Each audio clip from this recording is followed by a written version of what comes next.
Welcome, everybody, to Hyperdrive Beyond the Summit podcast series. We're looking at our third podcast today.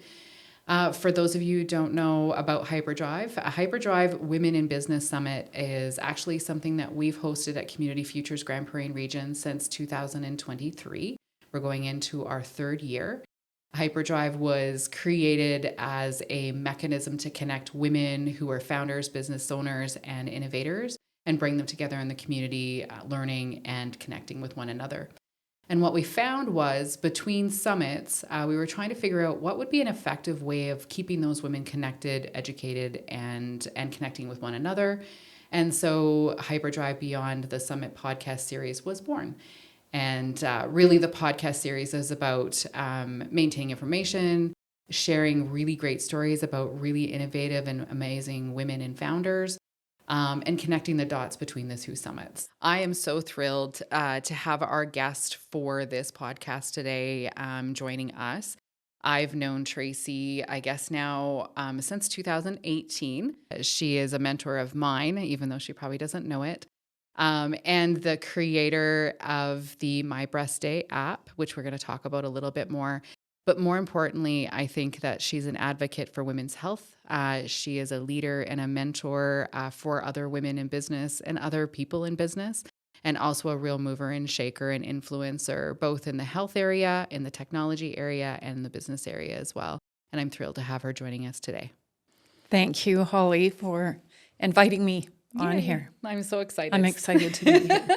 It always makes us nervous, but we'll get in there. So, yes. First question, how did you come up with your business idea? Because that's not a loaded question at all. Oh, right. Where do I begin? So in January 2021, I was diagnosed with breast cancer, and it was during the height of the COVID lockdowns. Yeah. And I had to experience about 90% of it on my own, being dropped off at the front door of the hospital. And then you were on your own. Oh, yes. My goodness. And I was trying to keep everything organized. I'm also diagnosed ADHD. So when you're going through something, yes. And trying to track everything. So right. I use 7 different apps on my phone. My uncle created spreadsheets for me. Aww. And I was gifted, over a dozen journals from loving family and friends. Absolutely. To write everything down and track it. But my brain doesn't work that way, or I didn't want to lug 100%. Them along. So yeah. Everything went into my phone.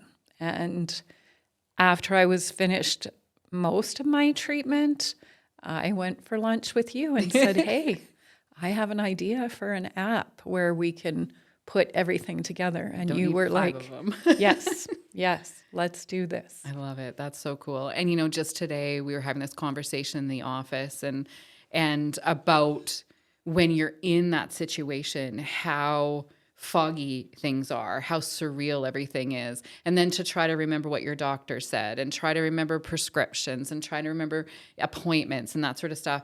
And one of the gals in the office, she was like, literally, you're trying to put everything in your phone. And then you're like, hey, is it okay if I record you? Because how else can I remember, especially if you can't have a guest? So when you told me about your idea, it just was like, it's a no-brainer. Like, how come we don't have that? We have all these little pieces. So yeah, that's a huge one.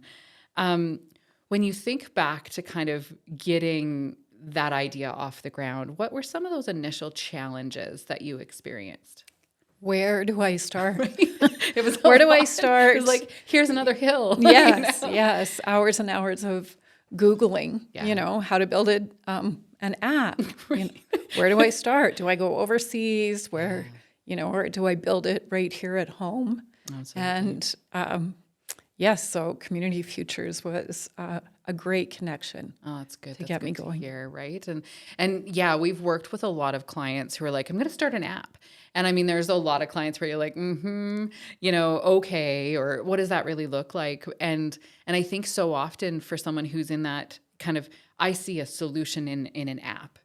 Who knew that you were going to have to actually become an app developer and understand the technology behind it, even if somebody else is doing it, right? So I still don't understand a lot of the technology behind thank goodness it. But there's somebody else who knows this stuff. Yes. So how did you overcome some of those challenges? Well, I mean, looking at community futures, the resources, different programs that are available for tech startups. So I started out with Shell Livewire, and that connected me with GPRIN, the Regional Innovation Network, who also sent me to Alberta Innovates. Right, Jane's like, okay, now I have you in my back pocket. Yes. Everybody's going to know Yes, about so you. Jane, Matt from Alberta Innovates, they've both been right there from the start. So they were incredible guiding lights to help me through the journey. Well, and I think it's interesting because initially, like I said, we work with lots of clients who kind of kick around the idea of apps and that sort of stuff, and some follow through, and then try to figure out the monetization and that kind of stuff. And I know you were kind of challenged a little bit, even with funders understanding the concept and that it was tech, not just social, but both. And so tell us a little bit about that. Yes, getting it across wasn't always easy, the importance of having it. Absolutely. Having the app, understanding that breast health, is the stigmatism about talking about it. Still very much. Yes, it really is. And the importance of teaching women that it is more than just nursing your babies or looks great in a bra or what happens when? Yes. And educating on that, because 1 in 8 women, it's 1 in 7 now are diagnosed with breast cancer. That's insane. And I mean, it totally makes sense, because even in my fairly small circle, 2 women very close to me, yourself and a couple of others as well. And you kind of go, wow, why don't we talk about it more, right? And if we can make it more socially acceptable, have the conversations now we can start saying, how do we innovate and how do we support in a much better way, right? So that's one thing I have to say that I was really impressed, I guess, by, sometimes we kind of think, well, government workers, they work within kind of the box. And you hope that an organization like Alberta Innovates and GPRIN, that we're able to see outside the box, because literally that's what we're asking our clients to do. And to have, Matt as our TDA and Jane kind of pushing and saying, no, this is more than just what you think it is. It's not just a journal. It's not just this. It's all of that, right? And I remember actually, I think downloading the first app, and it reminds me the first of every month that I have some stuff. I need some work to do. So, right. So what did you find to be the most surprising as you went through that journey? What surprised me most was it's not always easy to develop an app. Right. So, it seems like it should be. Right. Right. I mean, you look at websites, and I've built a couple of websites on my own, but it's surprising the support that I've received. That's fantastic. Yes, from all different sectors of the tech industry. That's great. Because I know, and kind of going back to what we said before, is there was still kind of a well, how does this fit, right? Does it fit the box? And we found out, I think, that it's just building a bigger box or taking the walls away from the box and saying, no, this is where it fits, right? Tell us a little bit about that journey. Like, what types of services then did you access? I think there was an accelerator in there and a whole bunch of other stuff as well. Yes. I was actually, this morning I received a call from Business Link. Yay. And I started with them. They congratulated me on my recent award. Very cool. Working with Community Futures and then Grand Prairie Regional Innovation Network. Alberta Innovates, I received a grant from them for their digital traction. Yep. And that helped me with the tech development. Just helpful. And yes. That's the part where we need professionals to help us. Yes. We can inform them with content, but. Yes. And then Community Safety and Wellness Accelerator. Right. I entered that last March, and it really was an accelerator. I bet. Really immersed in that. You want me to go how fast? Yes. And their support and their resources and network, which CSW is also a part of Alberta Innovates. Right. So they linked me to some pretty incredible resources as well with Edmonton Unlimited, their Indigenous support program. Great. I received experts on demand, so I'm working with applied pharmaceutical industries. Nice. And they're helping me with regulations, tech regulations. Right. For US and Canada. Nice. I'm also working with Danny Moffat, who was part of ERIN, and she's helping me with like my value propositions and getting it out there. I'm trying to remember everybody so much, right? Helped. It's a big village. It really come behind you. And I think, anyone who hasn't really heard Tracy's story, I hope that you get the opportunity to do that in a much more detailed fashion because, she kind of talked about it now, but there's a lot there that was unpacked. And I think that story just connects with us in such a visceral way. And that's where the impact comes, where we're like, how can we either prevent that from happening again and that feeling of isolation, or at least be there when no one else can be, right? So yeah, that's huge. Absolutely. So have you experienced any bias or discrimination as part of your journey? Actually, no. Love it. I've been really blessed that way. I think that we're in a bit of an era right now because I'm an Indigenous woman, over just a little bit over 50. So I kind of hit a few different demographics. Absolutely. And I've received incredible support. But huge. I think it's the network, it's the community that I've created and reached 100%. Out to. Yeah. Yes.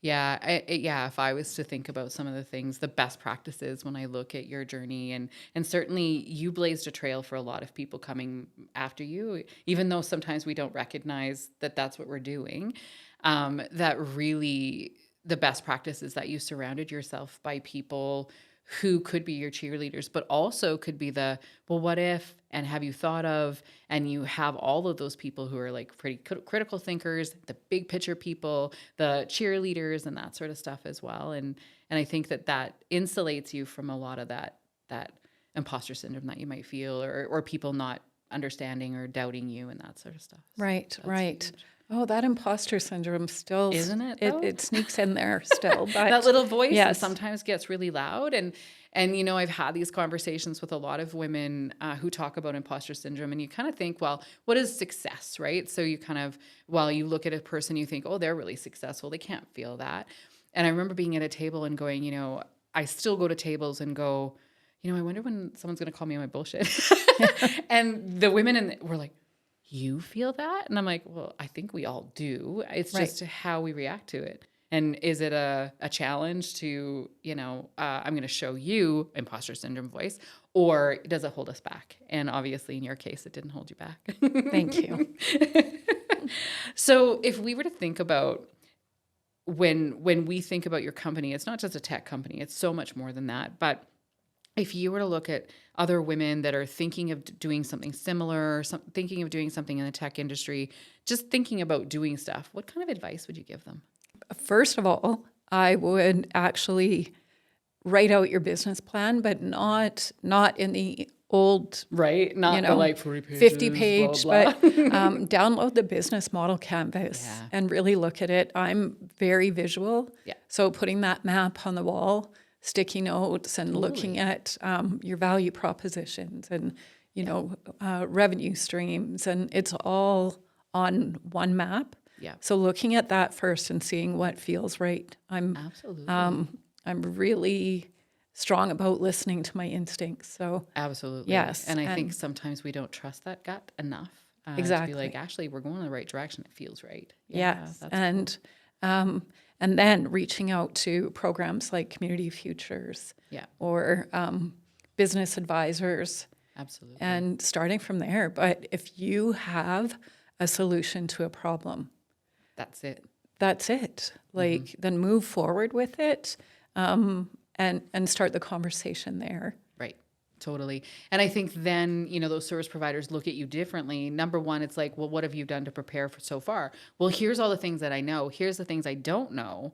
This is where I need help. And so then we as a service provider are like, oh, I think I know where I fit, where I can help you and where we need to make a referral and that sort of stuff. So if you've done some of the preliminary work to know this is my gap areas, this is where I need more knowledge, this is where I need financing, whatever it is, certainly easier for us to go, this is where you fit. And this is, who we need to bring into the tribe to have that conversation.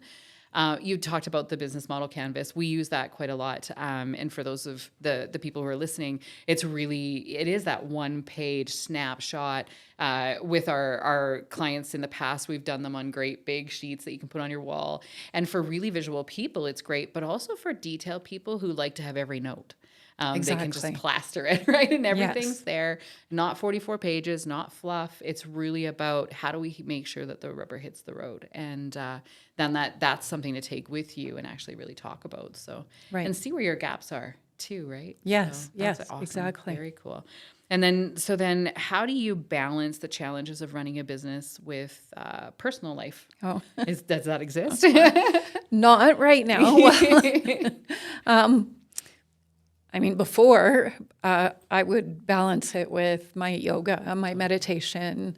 I was an instructor for a long time, but sometimes we can just be thrown off balance by life. So after my breast cancer diagnosis, it was really hard for me to keep things in balance. I bet. And then when you're an entrepreneur, right, our brains don't shut off you a lot of the have more time. ideas than you have time, energy, or money Yes, to actually pursue, right? Exactly. Yeah. And then in the last year, life hit me with the loss of both my mother a year ago last week, and my father in the end of November. You kind of wonder, how much am I supposed to deal with now? Yes, exactly. Wow. So sometimes business does get put to the side, or you rely on, I have an incredible team that I contract with.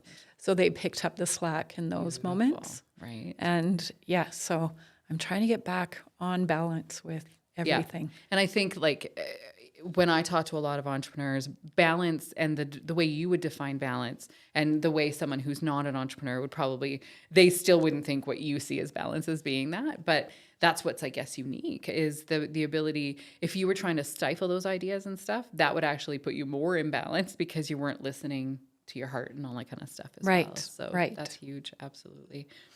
Is there advice that you would give to someone as to, I'm really good at do as I say, not as I do? Exactly. Me too. So how would you do it differently? If you were the best practice?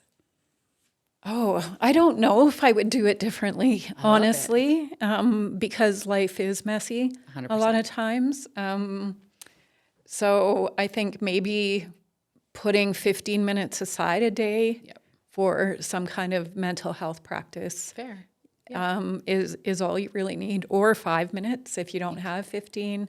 Your brain just kind of values whatever you give it. Right? Yes. So just to be in the moment, present for 5 minutes. Sure. I think, but I don't know. I kind of thrive on the messy or the chaos. 100%. Yep. Me too. It's almost like, wow, everything's really calm.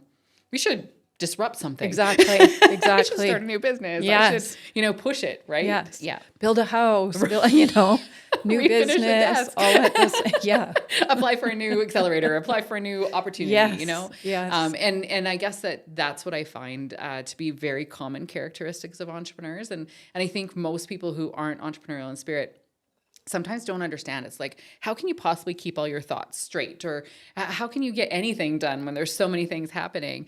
But the personality of a true entrepreneur is really about, okay, I need to refresh my energy. I'm going to focus on something that's more fresh. I'm going to do this, and I'm going to continually raise my own bar. And I saw a meme on one of the social media platforms that basically said, you don't see your own personal growth because you are continually raising your own bar.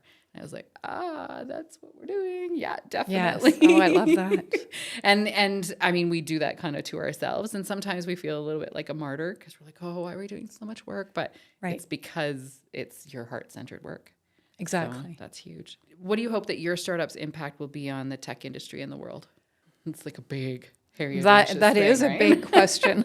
Did you know that you were going to have an impact on the world? No, I wasn't too sure about that, but I just hope that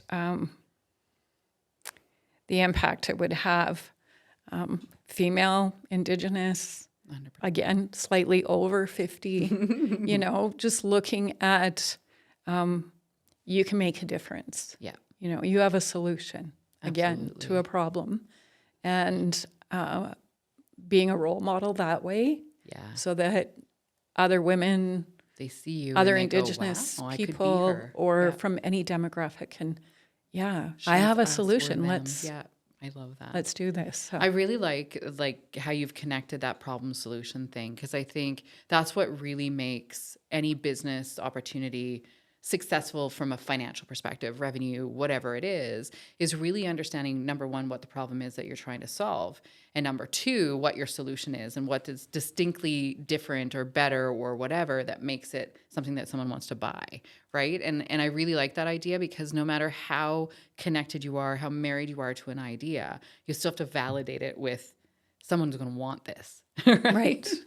So Yeah. when I think about the impact of not only Tracy Persson and My Breast Day and I really think about the impact that My Breast Day and its app also will have. And I remember you speaking last week at the awards ceremony about where this came from, and understanding that rural and rural Indigenous communities are, kind of not ignored, but we don't have the same services. We don't have the same access. And so that puts us sometimes at a disadvantage to making sure that we're getting quality healthcare when we need it. So can you talk a little bit about where you see that vision and some of the pieces that you're putting together to help with that? So one of the goals with My Breast Day and the actual app itself is to educate women of like any demographic, but especially young women, on early breast cancer detection. Absolutely. And it's not just about scheduling your treatment plan. So the goal is looking at a 14-year-old girl that's just starting her cycle, to really monitor between your female health and your breast health. Wow. And so that it becomes normal. Absolutely. It's in not your so every taboo. week, yeah, exactly, or every month, I should say. So making that connection with rural and Indigenous communities, looking at how we can collaborate to bring that education to their communities. Absolutely. And most people, even in remote communities, do have phones. Yep. So creating that platform, and we're always trying to add to it and grow the platform, so that it does become something that's normal than just tracking your cycle, because you want to be prepared for when that week happens, but knowing how it correlates with all the rest of your female health. And what's normal and what's not. Exactly. If we never understand kind of what status quo was or what normal was, how would we know when there's something that's doesn't feel right? You just kind of expect it or something, right? And if it's tracked, then you have something. If you're tracking it for 6 to 8 months, you can bring it to your medical health provider and say, like, look, it's so much more valid, right? Yes, exactly. So there's a big empowerment piece, I think, to this app that, if we can make it the norm, then, they're just like, well, no, it's here, and you feel more secure because you have something that's supporting you in that. That's right. Huge. Yeah. Right. For women in general, there is still, less opportunities sometimes for women who are looking to get into business. I think we're breaking through some of those now. But what kind of advice would you give a woman who's interested just in getting into business? Starting with looking at your business plan, creating that business model canvas. Don't be, I don't know, it also goes back to the imposter syndrome. Yeah. And I think just looking past that, finding a good, strong network, building the network that's going to support you with it. Yeah. Finding out if your ideas are valid. Totally. Yes. So there's a lot of different ways to do that. And I think you could speak better to that than I could. But yeah, I think just freaking go for it. And, that's the theme. And not just in any podcasts. Anytime that I talk to a woman who, for lack of a better term, is very successful in business and has pursued things and done it very well, I always ask, like, what is that one little nugget? What's the thing? And the last two women that we interviewed, same thing. They're always like, just do it.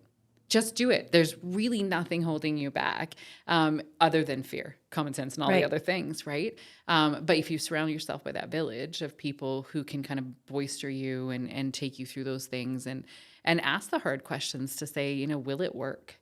Then at least you don't feel quite so vulnerable when you come out to the market and go, I know it will work.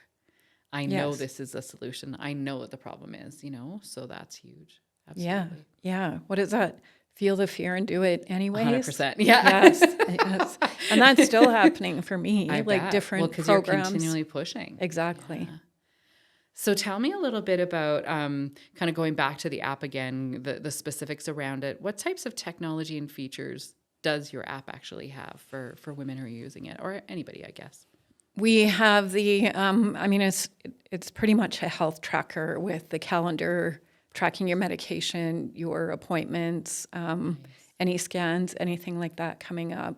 It has a cycle tracker, a financial tracker, which I get questioned on sometimes.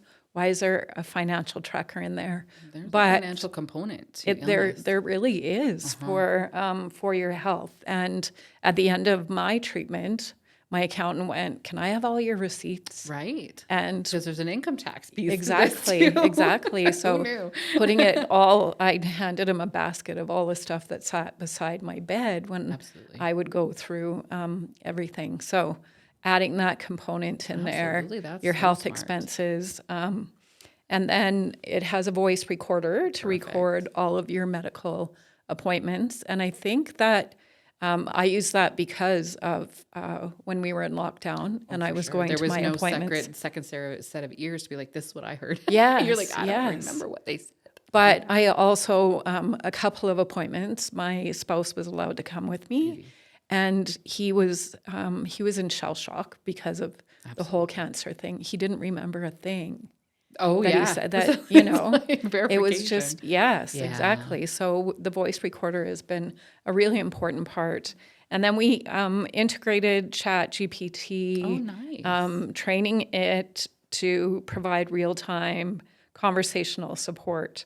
Users can ask questions about your breast health and find specific information. So if you have your calendar appointments and or you want to just type in there to go back to my voice recording or anything that's coming up, or how much have I spent over the last month. And it can just kind of track all that for you. So that is so awesome. It also reminds us about, like I said, our appointments, medical expenses, care team contacts, and making the experience user-friendly. So that's huge. One of the biggest things for me was making it patient-oriented, user-friendly, because a lot of what I found was created by very well-meaning doctors, hospitals. Who hadn't experienced that. Yeah. Yes. That sounds really robust. And I mean, I think, as I mentioned before, I downloaded kind of the beta version and I use it for specific things. It reminds me on a monthly basis what I should be doing.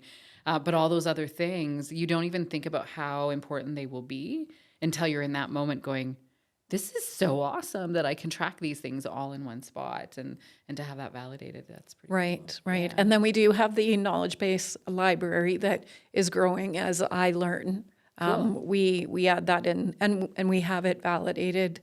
So, if it's a stage 3, what kind of cancer, it'll have the terminology. Nice. I'm not offering any medical advice. No. It's just trying to put it in layman's terms, what this means. Yeah. Pre-physician. Exactly. Kind of just to be like, okay, when they start speaking weird language, we know what they're talking about, right? Yes. And then the resource page is anyone that has anything to do with female health. We can upload that. So everything's in your position, like very much a clearinghouse. In your phone. Yeah, that's awesome. So when did the app go live? October 1st of 2024, so just a few months ago. Wowzers. During Breast Cancer Awareness Month. That's so fitting. Absolutely. What have you found for traction so far?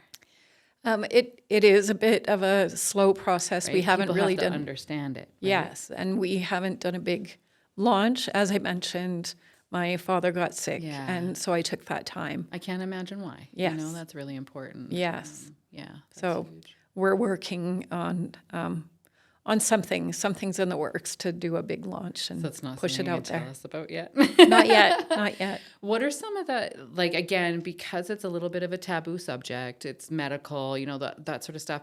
What are some of the ways that you feel would be effective to get the word out to patients and to women? I think just having conversations like we're having So the people right that now, are watching the podcast, like, have these conversations with your friends, your mom, your sister, your aunts, daughters. your daughters. Absolutely. Exactly. I've had that conversation with my mom now because you're talking about just a little over 50. I'm just a little under. And I'm like, why didn't nobody tell me about this and this and this and this? And she's like, oh yeah, that's normal. I'm like, it is not. No. We need to have these conversations earlier and, way more advanced than what we're learning. We're just like, why is my body doing these things? It's just not right. Right, exactly. And I mean, they may feel that it's normal, but it wasn't normal to have the conversation around it. So I think just continuing to have those conversations and sharing that. Yeah, and all those women then become ambassadors for My Breast Day and all of the other things. Because, I mean, your app is really just the platform by which you're getting information out and trying to connect all the dots, but it's so much more than that in terms of the social aspect of the community aspect for sure. So kind of related to that, obviously understanding, this is a topic that hasn't been normal. It hasn't been something that we talk about publicly as much. I mean, I think over the last 20 years, we've certainly seen so much more awareness from even local community groups. What impact do you hope to have on the larger conversation about breast cancer and breast health, and how do you plan to keep pushing for change in this space? I think I had this conversation before with somebody where I said, never in my life did I think I would be traveling around talking about my boobs. Right. Like, how invasive is that? Exactly. But now I'm getting more comfortable with it. I think that it should be a conversation that we should all be able to have without the stigma around it. Because it's not sexual. No. This is what I think we need to take apart is it's just a body part. Exactly. Body parts. Yes. Body actions, right? And I mean, it was a functioning body part, in so many different ways. Yeah. So I think just continuing to have that conversation until it is normal. That there was just like, oh, you don't have this app? Yes. Why are you not having these conversations and having people demand that sort of thing? And I think even from the medical community, it's not that they don't value, I think, the things that are coming from it, but they're just, 15-minute appointments and that sort of stuff. And so being able to supplement a lot of what doctors and physicians have the capacity to do, this app has a lot that can actually be like, okay, when I go for my appointment, I have very specific questions to ask because this app and my community help to inform me. So. Exactly.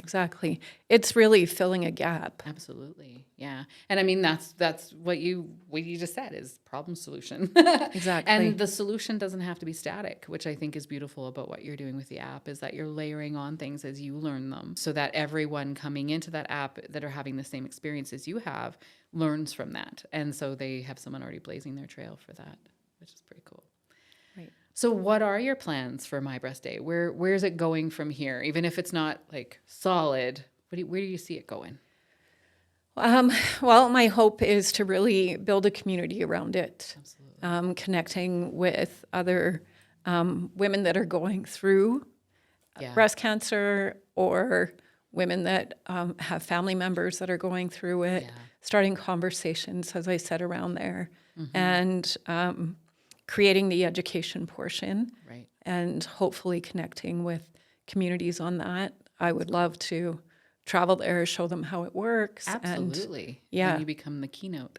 yes, yes. The subject matter expert. And, Yes. not many of us are kind of like, oh, I woke up today and I want to be a breast cancer expert, but that's what Yes. you become. And Well, thankfully. Yes. And I mean, I'm certainly no expert where I would love to connect with other experts in there to add to the knowledge library, the resources that could be available in different communities. Very much, right? And, yes. and that's always the hard part, is making sure everybody has some sort of equal access to that support. Yeah, right. That's huge. Right. That's a big vision.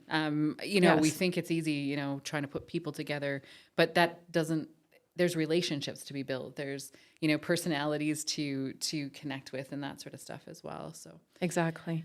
one of the things that I know is also part of this journey is you've had a lot of support from local support networks, and I know there's a philanthropic side of what you're doing with the app and what you're doing in the community. Can you tell us a little bit about your experience with some of the local and regional stuff that you're doing? So I'm advocating or bringing awareness to the Grand Prairie Regional Hospital Foundation. They've been incredible as far as fundraising for a new AHS mammogram bus. Oh, the mobile one. Yes, yeah. So it travels around, and Grand Prairie Regional Hospital Foundation is committed to the North Zone bus replacement. Okay. And this bus travels the whole AHS North Zone. That's right. My mom goes to that one in Spirit River. Yes. And it's amazing that you can go in once a year and have your mammograms for free. Which is beautiful. It is. And especially for remote communities that can't travel, Absolutely. to Grand Prairie or Edmonton or other areas. So they've done really well as far as fundraising. Their goal, I believe, there's 200,000 away from their goal. That's fantastic. Yes, because for I replacing know it. What they have existing is starting to get pretty old and not as cutting edge as it probably could be. So that's great news to hear, and that's something that you're really passionate about, clearly. So that's awesome. Yes. And I saw some of your team, like your support team, that came to the awards last week, and that was pretty cool too. Yes. No, we really. Like I said, it's a club you don't want to be a member of, Right. but you just value the strength and support that comes out of it. Absolutely. That's so huge. Well, I just want to thank you so much for sharing and being vulnerable. It's never easy, I think, to tell those stories. And I just have to say, like, from the time that you and I started to work together on a completely different business concept, which, congratulations on moving that forward and having someone take over that. But what I really recognize, and I just want to tell you, is last week at the award ceremony, and you were speaking, I was just like, who's this woman? Because, wow, like, your ability to connect and speak has just advanced so much. And I just want to give you kudos on that, because Thank you. I know it's hard fought. So. Thank you. So thank you so much for being our guest today. Is there any last little smidgens that you'd like to share with our audience today? Well, I just wanted to give a shout out. We've talked about it, but I received an award for the Aztec Awards, Alberta Science and Technology, for regional innovation for My Breast Day and the work. And that's one of those acknowledgments where you're like, yeah, we're on our way. And technology admitted that what you're doing is technological, and what you're doing is creating opportunities to bridge all those gaps, which is really amazing. And I'm fairly certain it won't be the last of your awards. And even if the best reward is that there are less women having to battle this on their own. Yes. So. Yes, exactly. So just wondering, for all of the people that are watching and everyone else, how do they either get in touch with you or get access to this beautiful app called My Breast Day? My Breast Day, you can go to mybreastday.ca. Perfect. And the app is available on all platforms. Fantastic. Apple, Google, and they can reach out to me on LinkedIn. Fantastic. Under Tracy Persson. Perfect. Awesome. Persson. Yes. Okay. Awesome. Yes. Perfect. Thank you so much for joining us with the podcast today. I'm continually impressed by all the women that I've had the blessed life to be able to interview and to work with. Now you can see why my bias is working with women.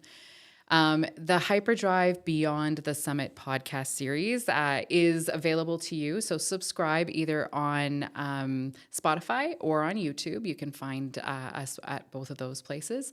And we're looking forward to launching our Nest podcast in the next couple of weeks, and watch for us doing probably another 12 podcasts over the next year. So looking forward to seeing all you virtually. And hopefully for those of you who have never come to our Hyperdrive Summit, please do think about doing that. Thank you so much and take care.